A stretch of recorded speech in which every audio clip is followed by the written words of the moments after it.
Welcome back to the Zach Knows Podcast. I'm Zach Collins. It feels so long since I said that. um, I've been away from it a while. Not really into baseball. Basketball season ended the way it ended. I just got caught up in the crossfire. But that's besides the point. We'll start off talking about my alma mater. Obviously, I have them all. Um, we played a number 10 team in the FCS, Nicholls State. We played them 2 years ago. Got manhandled, I would say the least. We went out there. We just weren't ready for the Louisiana heat. It's just a different type of setting. But coming back home, being our first home game, I feel like we came out with immense energy. It felt like we came out to play. We start off the game 21-6, handling them, offense clicking on all cylinders. Jalen being the focal point of the offense as he typically is these first couple of games of the season, despite last week. We'll talk about that in a minute. But I love the way we was moving. I didn't really get to see it because obviously we had to listen to the audio because the live stream wasn't really working. But I loved what I was hearing, the pace of the offense, the way it was moving. Coming out of the half, I felt like we was on such a high that we got relaxed and it didn't really go the way we planned. Obviously, they had a 29-point third quarter, which shoots them from being down 6 to 35-24. 35-21. So going into the fourth quarter, we knew what we had to do. We had to move the ball. We had to become efficient. And we had to ultimately fight in order to finish that game to even end up in a tie game. For the score was, I want to say it was 28-42. And so we get the ball. We had like the 25. And Jalen just, I want to say, 6 passes, 3 to Tony Mullins. Tony ends up scoring on like a 25-yard touchdown. And the game is tied 42-35. Defense gives us the ball back after forced 3 and out with about 2 minutes left. And then the offense had a couple mishaps, and the game just didn't finish the way it did. Now, piggybacking to last game, with all 3 quarterbacks playing, it was a little discussion in the air. I even had to ask just to make sure coming into this week who we was looking forward to. Turns out Jalen Moore answered every bell. I felt like he played with a little something to prove. He accounted for every touchdown that the offense scored. And I feel like if he didn't do it this week against a formidable opponent, especially at this level of football, he sealed his stamp as a quarterback of this team for the rest of the season. He played great. It was interceptions here, but it wasn't like he just threw it directly to the person. Things happen, mishaps, however you want to call it. I'm not here to point fingers, but it wasn't solely on him. Moving along, Trajan played well the quarter and a half he was in, but I felt like we figured out who our quarterback is today, especially going into SWAC play. Obviously, next week they have to travel to Lorman, Mississippi, which is Alcorn State, somebody who we beat 3 years ago and haven't beat since. And I feel like this game catapults us into the meat and potatoes of the schedule because it goes from Alcorn, then you go to Grambling, and everybody knows the ultimate goal is to win the West. You win the West, you go to the SWAC championship. You have the best record in the SWAC, you host the SWAC championship. So that's something that's still ahead of us. Obviously, you like to win the game last night. A couple other takeaways. It was some terrible calls on Logan Jackson towards the end of the game. I felt like to keep the offense rolling for Nicholls State. Nicholls State battled back, especially from being down 6-21 to coming back and having that full throttle third quarter that they had. But it's something that shows, one, something we always know that we could play at this level with anybody that we choose to line up with. But it also is a wake-up call to understand that nobody's going to lay down for you. And I'd rather for it be an outside the conference opponent than get into Alcorn next weekend. We have to learn the lesson. We're done learning lessons. We're going into week 4 of the season, moving fast. Obviously, I'm a little late on the start. But I just wanted to get the NFL and the college on the same page. So going into week 4, we need to be hitting on all cylinders. Obviously, offensively we were. I felt like in the first half we were playing lights out. So we just need to be able to put a full game together. That was our biggest issue last year. I feel like this team, they're learning the system. They're learning how to play together. So I feel like this upcoming week, if we can put a full game together, the SWAC will be in trouble, to say the least. But moving along, we're going to stay in college. Alabama dominates because they're not really playing anyone. Clemson handles Syracuse because there was a question there last year when they played at Syracuse. How would they play? Oklahoma does what Oklahoma does against a UCLA team who Chip Kelly isn't turning around. And my biggest issue with that is, can he not recruit anymore? Is it an issue of no one buying into his system? Which, if you look at college, if they're not running a Mike Leach-led system, they're running the Chip Kelly system. So I don't understand how those two things don't correlate to wins in LA, but that's an interesting story because with his tenure, how long of a leash does he get? Do they allow him to keep losing? Because their team across the city is picking up. Although they lost to BYU yesterday, they're playing with their second string quarterback, who they feel like has a Sam Darnold story, which I have to see more from him. But he played a pretty good game. He got outplayed by a freshman who who led BYU to a great comeback. It was a lot of great finishes yesterday from BYU, USC, to Michigan State, Arizona State. It was a couple of close games. That Florida and Kentucky game was nice. We would like to send our prayers out to Felipe Franks because that's a gruesome injury. But my biggest issue just looking into the season is I want the NCAA, which I know they won't, but we schedule these games so far out. Like, we've waited on last week, the Texas LSU game, since 2011. We knew they were going to play in 2020. Stop scheduling these games so early because you don't know where that program is leading. You don't know if a head coach is going to get a better opportunity, and now the program falters. Like, look at the UCF-Stanford game. I'm sure when UCF scheduled that game, they thought Stanford would still be at the top of the Pac-12, being able to hold their own, be a formidable opponent on their schedule, to where when they argue at the end of the season, hey, we did this to Stanford, we should be able to be in the playoff talk. It doesn't look that way anymore. You're not able to have the same argument because you're not playing the same opponent. You're not playing the Andrew Lucks. You're not playing the 7 tight ends they sent to the NFL. Do they have the talent? Yes, but is it the same type of winning? No, so that looks bad on them. Michigan's in trouble. Michigan is definitely in trouble. I don't care that they played an Army team or an Armed Forces team that plays an offense that they don't see every week in their conference. The fact that that game was close, and the fact that I love the way Justin Fields is leading this Ohio State offense, Michigan is in trouble. And if Jim Harbaugh doesn't win this year against Ohio State, you can't say he's a top 5 coach, active or not. He's not even better than Urban Meyer, who, through all his trials and tribulations, won national championships at both institutions. The last 2 institutions he's been at, they're not on the same playing field. He didn't win a championship in the NFL. He's barely winning conference championships in the Big Ten. He moved Stanford to a different level. Yes, he did something for the 49ers, but he didn't finish. So it's a lot of potential there.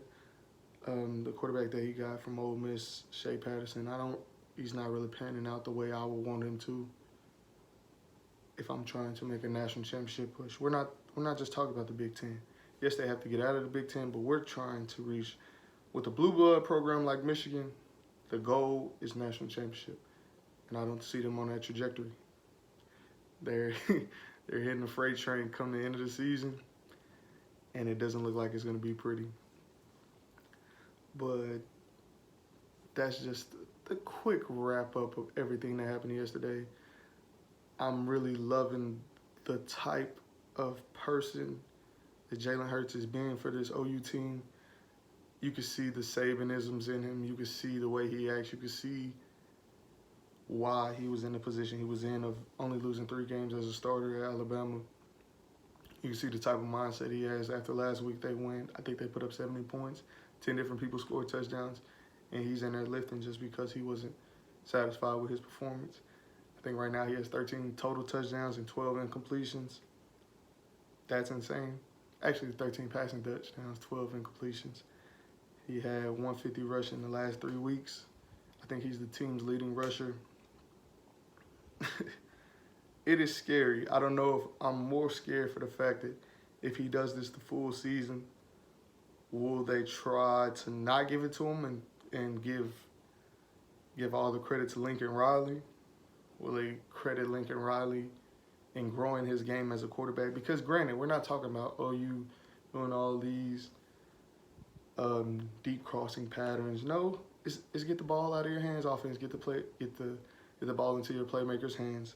But he has the decision making, obviously, to do this within his conference. Now, granted, the Texas game comes up towards the end of the month. That's going to be probably our biggest challenge within the conference. But as far as for how his game is looking currently at this moment, after the 3rd week in the season, he has better numbers than Baker and Kyler. So that speaks to, one, the professionalism he came with coming from January to all the way up until now. You can see why he was named a starter. We might have our 3rd Heisman candidate on our hands. But as far as for just the growth in the relationship between him and Lincoln Riley, for him to not look like it looks like he's been in Oklahoma for 5 years, like he is a 5th-year senior, graduate senior.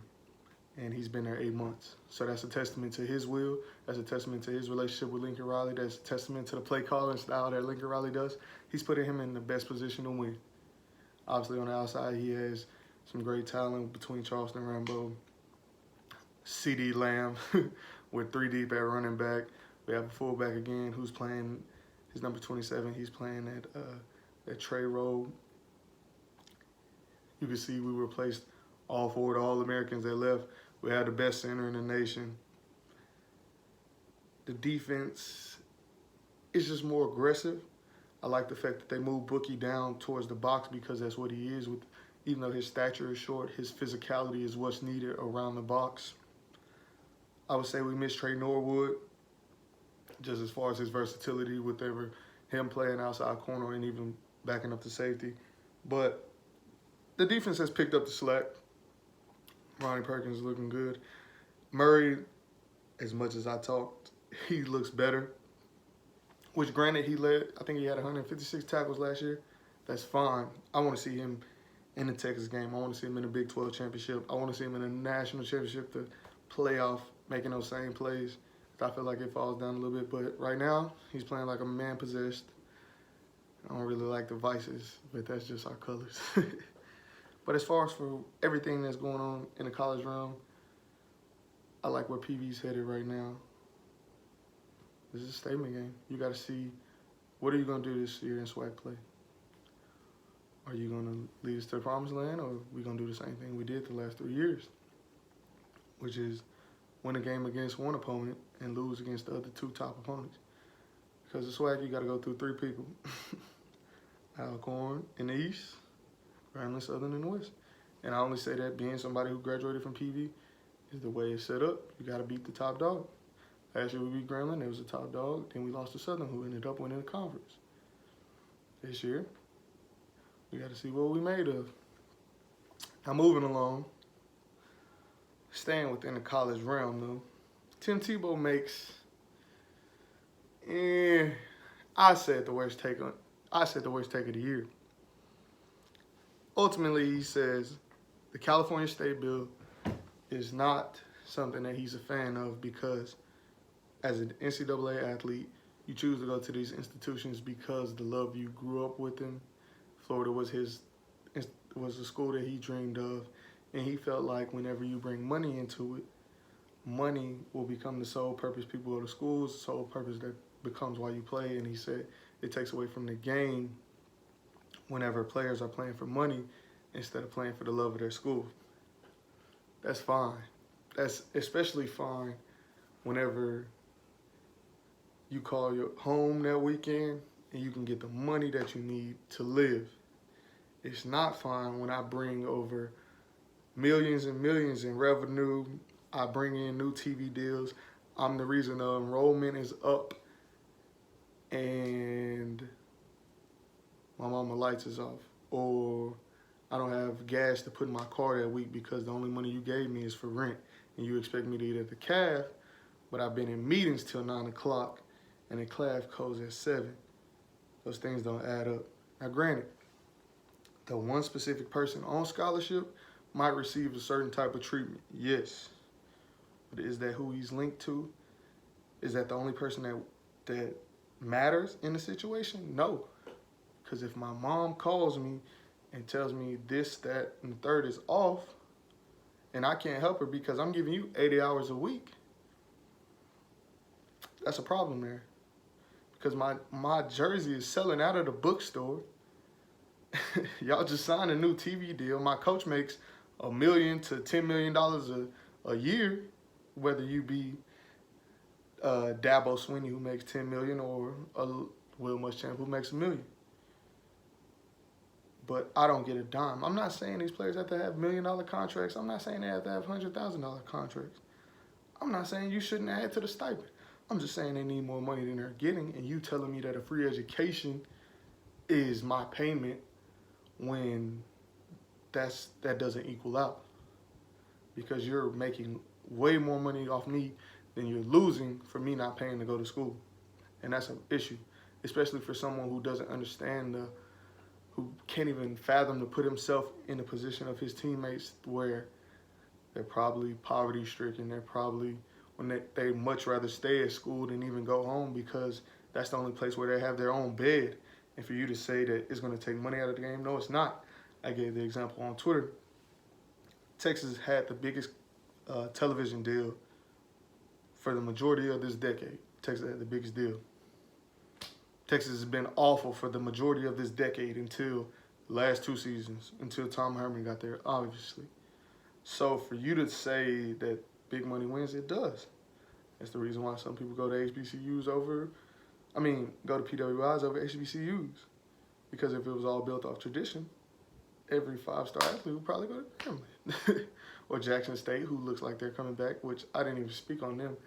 Congratulations to them for beating Tennessee State in their little classic they had. I feel like after they beat us, they just sent them on a different path, gave the interim coach the head coaching job, and it just put them on a different wave to where they just beat Tennessee State. So congratulations to them. But back to my point of saying he doesn't have the right to speak on that, because he doesn't understand what it's like to want for the things you need. Like, we're not talking about extras like you see some college players with shoes or new car, blah. That's fine. We know how that gets there. But to need food for the week because you leave the cab so late, because you have open your refrigerator, there's nothing there, or to need gas money, that shouldn't happen whenever everything is selling out. And yes, I get what you're saying. Some people get taken care of. That's fine. But they can get their college career taken away because they get taken care of. And nobody talks about that. So it's not specifically on that person. Now, granted, does my backup center need the same amount of money as my starting quarterback? No. But life is not fair. We need to stop trying to make it fair. If I'm a Heisman Trophy winner, if I'm the reason that we winning games, if I'm the star safety who's going first round, like, it's not the same. We're not the same as the long snapper, who, if we're on a quality team, he only gets 3 reps a game. Unless we're talking about he long snaps and field goals, then he'll probably get 10 reps. That's not the same as me playing 80 plays on defense or me playing 60 plays on offense. Life is not equal. Once we stop trying to say that this sport is equal to this sport, and if all athletes get paid, they should all get paid. No, it's not how life works. That's legitimately not how life works. I work 80 hours a week as, what would you call it? I would say a volunteer. I don't make the same as somebody who's coaching full time. Can I complain? No, because he signed a contract and I volunteered to do this. It's the same concept of understanding my role. And once you start putting people in their roles and allowing them to see, everybody knows who the star player is. Everybody knows who's feeding into that. But that's what happens when you get people outside of the locker room or outside of the understanding that since everything was given to me, you don't need it. passion will get taken away because you get paid. No, it won't. If anything, it'll help more. We win, I get more money. We get more TV deals, I get more money. But no, your only focus is that the money changes the game, which it does for the better. It hasn't made it worse. The best teams who have the most money. I'm sure Oklahoma doesn't need funding. I'm sure Alabama doesn't need funding. I'm sure USC has all the money in the world, and they haven't been good since they had their penalty. I'm sure Miami has a lot of money that goes into that program. I'm sure they didn't think they was going to be 1-2, and their only win was going to be against Bethune-Cookman. There's money in these programs. Florida State, I'm sure, they have a laundry list of NFL players that'll donate to the school whenever they're winning, that'll help those kids understand, because they know what they came from of, yeah, I'm on scholarship. Yeah, I get a couple free shirts and some shoes or whatever. But yeah, my mama was still hungry at night. That's the difference. Tim Tebow making a statement because he doesn't really have to deal with understanding what was going on. And yeah, it's a deep topic, but it just felt like you can't speak on something you don't know about. You can't tell me that my passion leaves because I need money. No. If anything, my play is going to reduce because I'm hungry at night, because these coaches keep me up here all day and all night, and they only give me a snack, and then expect me to do the same work as a normal student. And then you go out in the public, they tell you, oh, we get to make 6 figures off of you, but your scholarship is what, 20,000, some institutions are 100,000, but it doesn't equal out. Now we can go.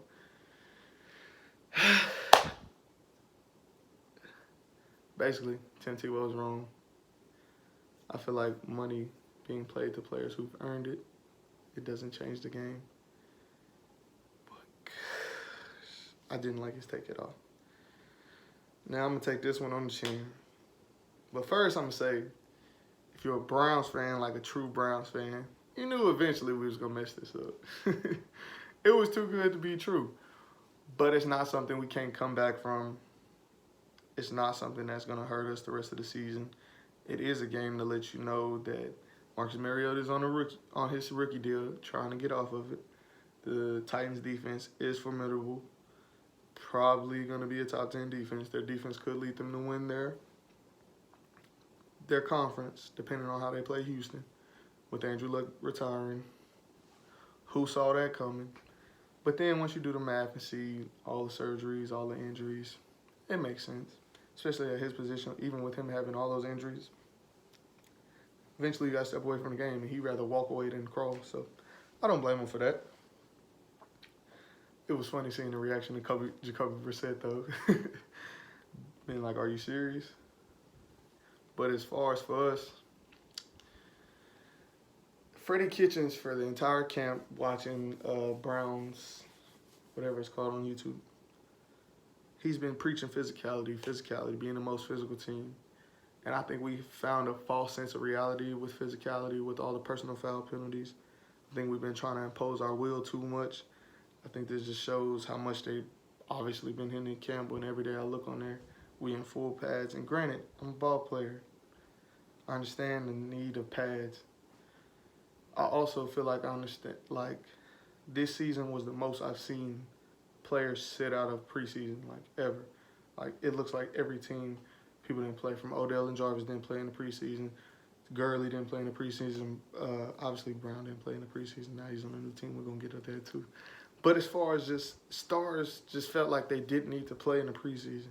And you have to play football in order to be ready for football season, in my opinion.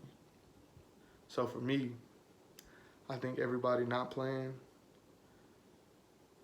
didn't help us. I felt like overly harping on the fact that we need to be physical hurt us.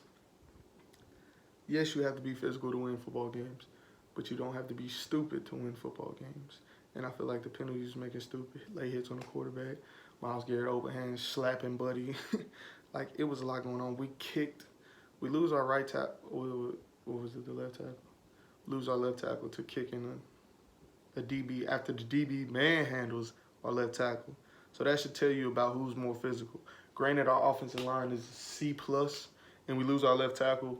Did we really think we was going to win that game? Not me watching the game, just watching it unfold. Just watching it unfold like, okay, Baker's not forcing it. Baker's not forcing it. Baker's not forcing it. We go score. What is it, 13-14? Next series. Since we're so aggressive and so riled up, we send an 8-man blitz. What do they call it? A perfect play call because they pay attention to tendencies. They throw a screen. You see this 6'2", 240, 4'3" running back get to the end zone. And you just hear the wind just sucked out of the arena. And it's just, you're just in shock. Like, I knew the game was over then, but you keep fighting. And then you see Baker forcing it. And do I have a problem with Baker forcing it? No, that's what makes him great. If you see a lot of his highlight reel plays, it's Baker fitting it into windows that he shouldn't make that throw or he shouldn't do that. But that's what you do with great quarterbacks. You allow them to be themselves. You allow them to make plays. You allow them to do things that normal humans can't do. So I can't be mad at Baker for trying to get the ball to Odell or Jarvis or Hollywood or Njoku. And I told y'all to stop telling me about Njoku because it was 2 third-down passes that he dropped. So until he makes those catches consistently, stop telling me that we have a weapon in Njoku. And stop telling me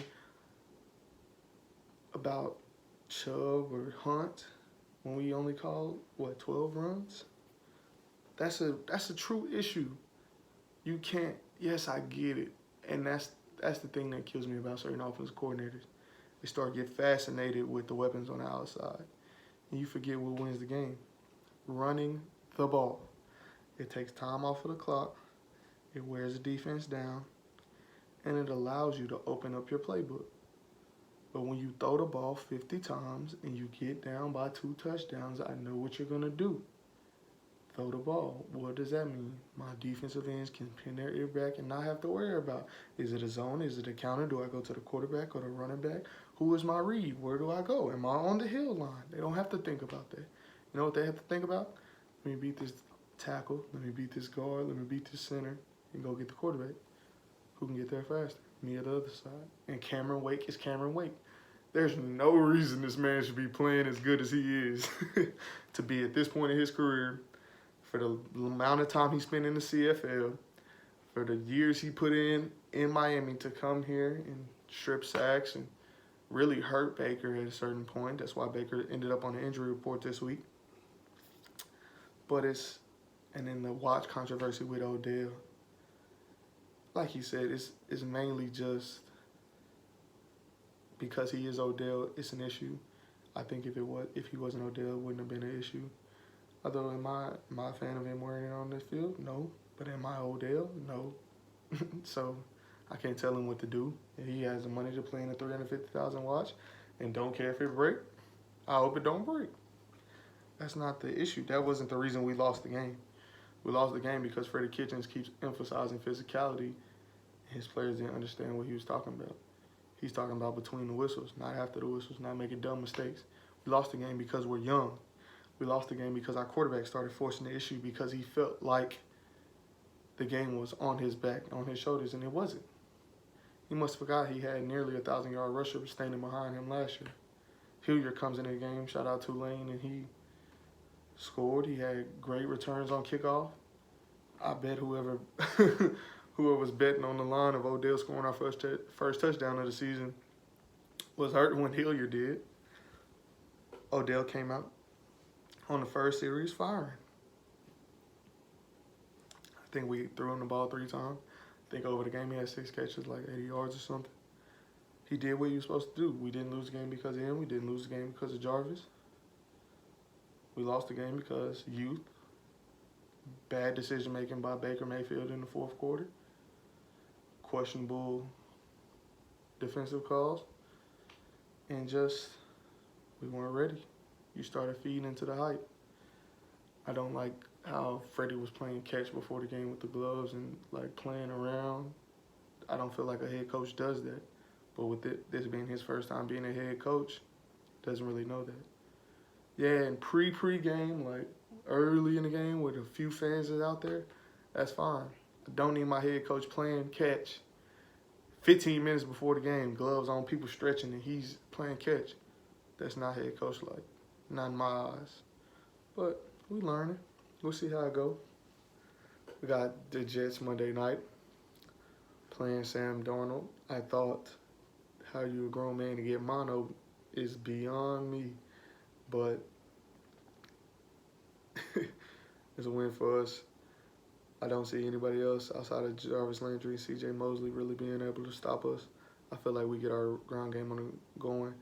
Although I'm ready to see Quentin Williams, ready to see the other Williams they have, because the defense made some plays last week against the Bills, but it's the Bills.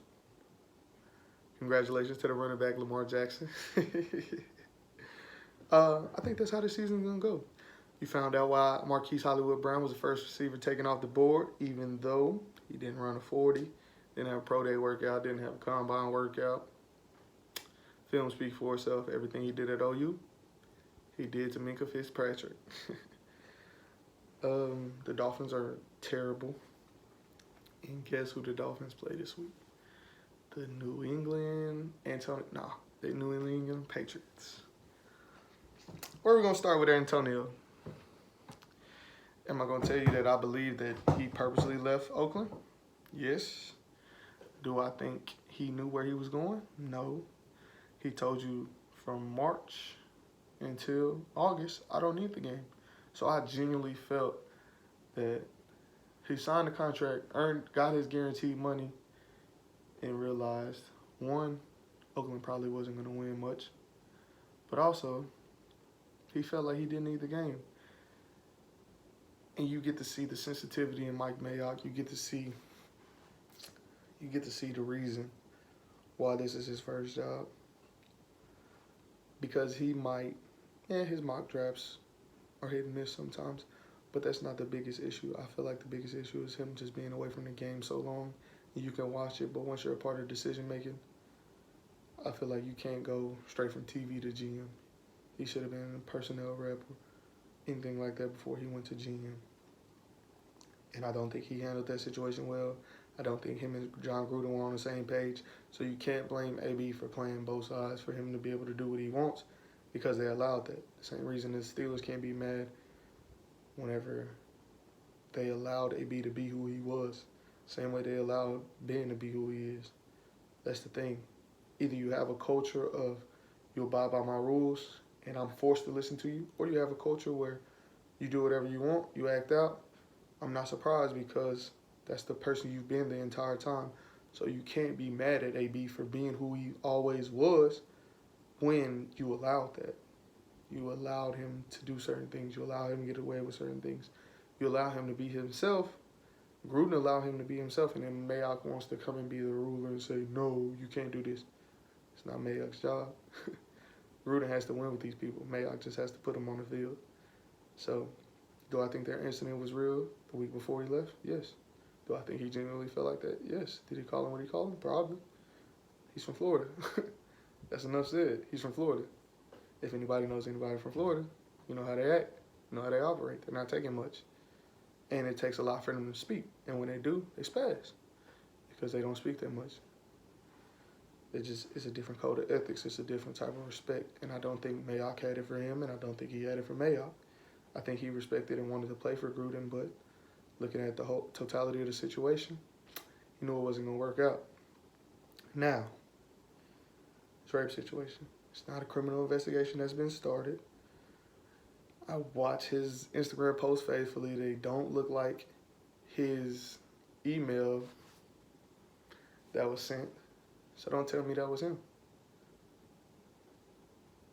You can Photoshop anything.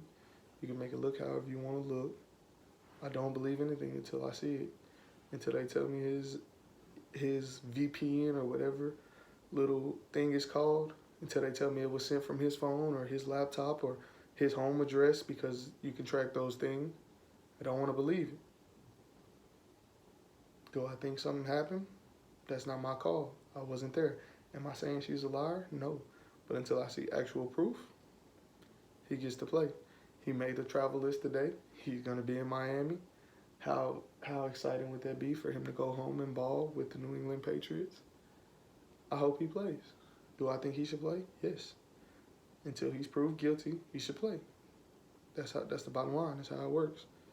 You're not guilty until proven innocent. You're innocent until proven guilty. He hasn't been proven guilty. Is there issue? Does he act wrong in certain instances? Yes. Should he be missing meetings? No. Should he act out the way he does? No. But, like I said, when you allow things to happen, you can't be mad when players continue to push the envelope. That's how this works. I understand if you've never been in a locker room, this looks insane to you. I've been in locker rooms where they allow players to do whatever they want and still play them at certain points.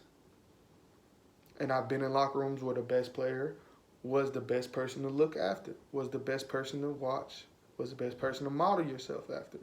I've been in both of those situations. When you allow something to happen, it's going to grow. If it's been growing in a bad seed, it's going to continue to be worse. They're only going to be more of themselves. Now, my opinion on him losing the $30 million, he's not really losing. It wasn't like he had $30 million up front. The contract he signed with Pittsburgh, the Patriots, nobody talks about it. He gets 9 off a signing bonus, and the total is 15. So that's half a contract. So technically, he's getting more money now in less time, and he has a chance to win a Super Bowl once he's cleared of charges. Was he supposed to go somewhere else? Or are we just mad because he played the system, because he told you you're going to play by my rules, and because this is a game where people aren't allowed to play by their own rules, is a problem? That's the issue. Because he's not feeding into it. He's not a good old boy who's going to shut up and do what you want him to do. No, he's not. He doesn't have to be. He's too good. Now, does the game need him to move on? No, obviously. We played last week without him. We would love to have you, but we don't need you. And that's the biggest thing, is the game doesn't need him. But he also doesn't need the game because of everything he's done so far. So for you to sit here and make it seem like he should be thankful to be with the Raiders, no, the Raiders should definitely be thankful to sign him. Now, should he be thankful to be with the Patriots? Yes. He's playing with a GOAT. He's playing for the GOAT. And he's playing with an owner that allows second chances. Look at Josh Gordon. I told you. Shout out Flash. But I'm really ready to see how this plays out. Don't think he gets charged. It'll get washed away. He's in New England. He's already shut up. He hasn't even been posting on Instagram. He lost his Zenith contract. He's not losing sleep over it, because at the end of the day, that's not what it's about for him. Now it's about winning. And that's the thing. Whenever somebody is not within structure and they come into a structured environment, they either do one or two things. They either lash out or they get in line. And to me, the week and a half he's been in New England, he's learning his role. He's getting in line. He understanding that that's not allowed here. In Pittsburgh, they let you be yourself. In Oakland, you're the best player on the team. He might be the best player in New England, but Tom Brady gets treated like the 53 man on the roster. So, that's the understanding. Now, I don't know how the Cowboys pay Zeke. I don't know how they're going to pay Dak, but they need to. The offensive performance he did last week, he needs his money. 400 yards. 3 touchdowns? He needs his money. He needs his bag. Now, are they going to pay Byron Jones? They're going to pay everybody else in the secondary? Is the O-line getting second contracts? No, they're probably going to replace Tyron Smith in a couple years. But he needs his money. He doesn't have to reset the market. But he needs anywhere from 27 to 32. He needs it. And I prefer him to wait and get a fully guaranteed contract. Because until we see that, then the game doesn't change. Until these contracts become fully guaranteed, the game doesn't change. And that's where we go into the thing of yesterday, where I discussed Tim Tebow, and it's like, y'all see the quarterback from, it's 4th and 16, and he gets twirled in the air against Kansas State, and he doing it for free. That's a nationally televised game. You don't think they got a check for being on ESPN at noon? On ESPN 1 at noon? Yeah, they got a check. Do you see that money? No. But that's how it goes. They tell you you're supposed to play for free. They tell you when they pay you to shut up and listen to what I say, and that's not the way this works. But that's how life goes. We have to beat the Jets this week. I don't see Adrian Peterson is back, so I don't see the Cowboys having any struggle with the Redskins. So that shouldn't be an issue. I don't know what is going on with Chicago's offense. I feel like players were blocked. I watched Brian Baldy's breakdown of the offense, and the plays were there to be made. It was just fumbles, or it just wasn't carried out the right way. So I feel like they're going to be back on the right track eventually. And Patriots smacking the Dolphins, Cardinals, and the Ravens. Taking the Ravens, obviously. Vikings, Packers, give me the Vikings. Steelers, Seahawks, Seahawks. Cowboys over Redskins. Chiefs going to smack the Raiders. Ooh!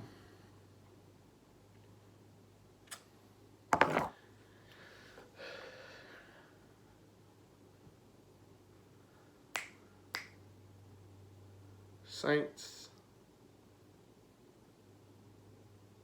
get revenge over the Rams. And Eagles going to smack the Falcons tonight. That's my picks for today. Takeaway. We got to win the SWAC. We have to win this week. Pay college athletes. The top four are going to be the top four until something happens. AB should play. The Browns are fine. Relax. And don't buy into the hype of anything. This is Zach Knows Podcast, and I'm out.